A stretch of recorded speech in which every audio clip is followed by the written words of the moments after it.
So what does a blue screen message mean? And where do they come from? Blue screen messages come from the kernel. The kernel is the thing that actually runs the operating system. And the blue screen message occurs when something bad happened in your kernel. The kernel detected that something bad happened, and it doesn't know what to do next.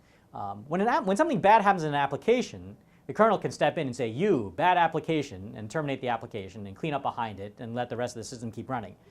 But what happens when the kernel gets confused? There's nobody kernel can turn to and say, "Help, save me," because kernel's the one running the show. So the best kernel can do is just put up a blue screen message saying, "Oh my goodness, things are really bad. I don't know how to fix it." Things with blue screens used to be more common, but then in Windows 2000 we introduced the driver verifier, which was a version of the kernel that you could target a specific driver, and the kernel would do things to that driver that would put it into uncomfortable situations to see whether that driver would handle them properly. We ran every driver in Windows through driver verifier, ran all the third-party drivers through driver verifier. We found a ton of problems, a lot of bugs.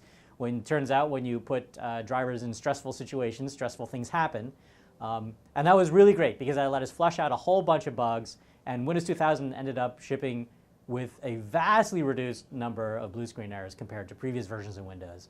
And we've tried to keep it nice and clean. Driver verifier does a really good job of keeping people honest ever since.